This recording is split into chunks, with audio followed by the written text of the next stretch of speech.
The meeting between Trump and Putin, which has captured the attention of the entire world. The talks are scheduled to take place today at the Elmendorf-Richardson military base in Anchorage, Alaska. On the eve of the meeting, a demonstration in support of Ukraine was held there.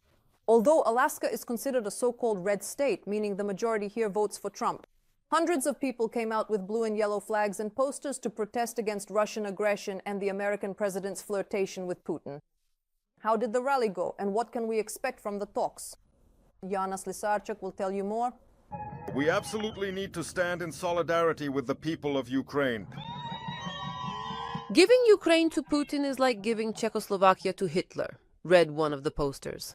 Anchorage felt like the center of a historic event and found plenty of blue and yellow flags. Although the town of Anchorage is the capital of the entire state of Alaska, its population does not exceed 300,000 people. So for them, this is a very large demonstration. While Russian propagandists are racing to post photos from completely different states trying to prove that Putin is awaited here, the locals do not hide their outrage. Helen Sharrod, a former Briton who now lives in Alaska, had no connection to the Ukrainian diaspora. This is about Ukraine. This is about Ukraine, not about America, not about Russia. Except that it was Russia who attacked Ukraine, and Russia must leave. What is there to negotiate about? What is Zelensky supposed to do? He just wants his borders to be left alone. And the fact that he is not here again brings us back to the era of colonialism. No less than the Russian leader, the protesters also direct their anger at their own president. They are both angry. They are both vicious narcissists who care only about their own interests. If they really wanted to talk about what is happening in Ukraine and how to end the war, they would have invited President Zelensky. Putin himself is not in Alaska yet. Only his entourage, propagandists and ministers have arrived so far.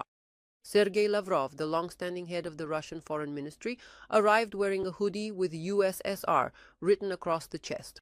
We never make any predictions in advance. We never make predictions in advance. We know we have arguments, we have a position, and we will present it. A lot has already been accomplished here during Stephen Witkoff's visits. The Russians continue to play Trump. They requested a meeting in Alaska at the very moment when the deadline of the ultimatum set by the American president to Putin was expiring.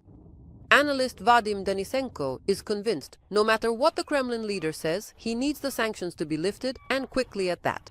Vladimir Putin is indeed going there in order to achieve the most favorable and comfortable lifting of all economic sanctions for himself and his country, which is a primary objective.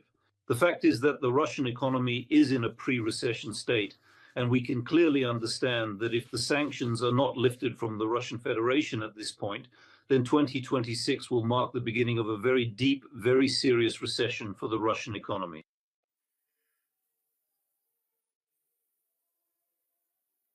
And this is the Russian Orthodox Church of Alaska. Yes, this is the Russian Orthodox Church of Alaska, which, like all the others, is subordinate to Patriarch Kirill, who previously urged his followers not to fear the use of nuclear weapons and refers to Russia's war against Ukraine as almost a crusade. Ironically, they've been praying here for peace for 3 days now. Let a miracle happen. That is what we are praying for. That is our hope. All I want tomorrow is to agree on the next meeting, which should happen as soon as possible after this one. Maybe even in Alaska. I think it will be interesting. We'll find out what everyone wants. I'll know in 2 minutes, 3 minutes, 4 minutes, 5 minutes. I'll know whether we're going to have a good meeting or a bad one. If it's a bad one, it'll be over quickly. Former Ukrainian Foreign Minister Pavlo Klimkin reassures, no matter how Trump behaves, Ukraine will avoid a repeat of the Czechoslovakia scenario from World War II precisely because of the American president's character. He has absolutely no real chance, excuse my non-television language, of successfully selling out the entire nation of Ukraine, primarily because he would undoubtedly look incredibly weak. Meanwhile, security measures at the Elmendorf-Richardson military base, where the meeting will take place and where the Russian dictator will be able to arrive only through his own airspace, opened for just 1 day for 2 presidential planes, are being tested by a moose. Unlike the protesters, barbed wire doesn't stop him. Yana Slesarchuk, Valentina Dobrota, TSN 1+1. Ukraine's defense forces have struck Olya. This is a seaport in the Astrakhan Republic, according to the General Staff. Russian aggressors used it as a logistics hub for supplying military goods from Iran. According to preliminary information, our defenders targeted a vessel loaded with ammunition and components for Shaheds. The consequences are still being clarified. The wail of sirens, the buzzing of drones, and huge plumes of smoke. It's explosively hot in Russian Syzran as well. There, like ears of wheat, the oil refinery is ablaze. Local residents are eagerly sharing footage of the blossoming cotton. The angles are different, but one thing is clear. The fire is serious and is raging in several locations at once. Good drones began to stir up the Samara region from the very break of dawn. Russians heard the air defense at work, saw debris falling, and then explosions and fires began.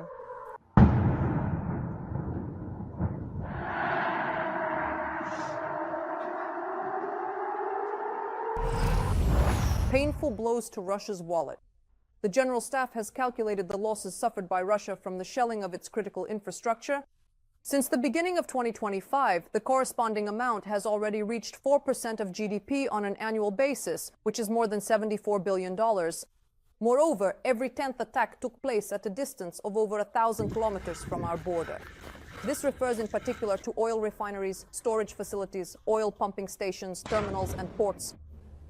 That is why the government of the terrorist country held an emergency meeting yesterday with representatives of the largest oil companies in order to decide together with the top oil executives how to proceed, since fuel prices in Russia have soared by 50% since the beginning of the year. And how do you think the Kremlin will respond to such losses? Be sure to write about it in the comments to this broadcast on YouTube. And of course, don't forget to like and subscribe to the channel. In the meantime, I will continue with the TSN broadcast.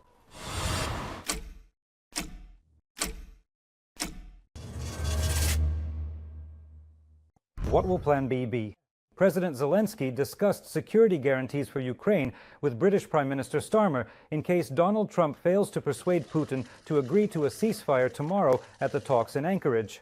Volodymyr Zelensky shared this after the meeting in London. In addition to the US-Russia summit, they also discussed the continuation of support programs for the Ukrainian army and defense industry. No matter how tomorrow's meeting in Alaska ends, we must remain strong, Zelensky stated. He also announced that this month Kyiv is preparing to ratify the century-long agreement signed with London in January. The Russian delegation flew to Trump on a cocaine plane. A special IL-96 flight departed from Moscow to Alaska today because tomorrow a meeting between the presidents of the US and Russia is scheduled to take place there. However, as it became known, this very plane was involved in the cocaine scandal in Argentina 7 years ago when 400 kilograms of drugs were found in the premises of the Russian embassy in Buenos Aires. The plane that transported them had the exact same tail number as this one. As always, Russia denied its involvement in the crime at the time. Tomorrow, the talks in Alaska are scheduled to begin at 22:30 Kyiv time. First, Trump will speak with Putin one-on-one with interpreters present. After that, there will be business talks in a 5-on-5 format. The Russian delegation includes the ministers of foreign affairs, defense, and finance, as well as the head of the Russian Direct Investment Fund. A joint press conference is scheduled after the meeting.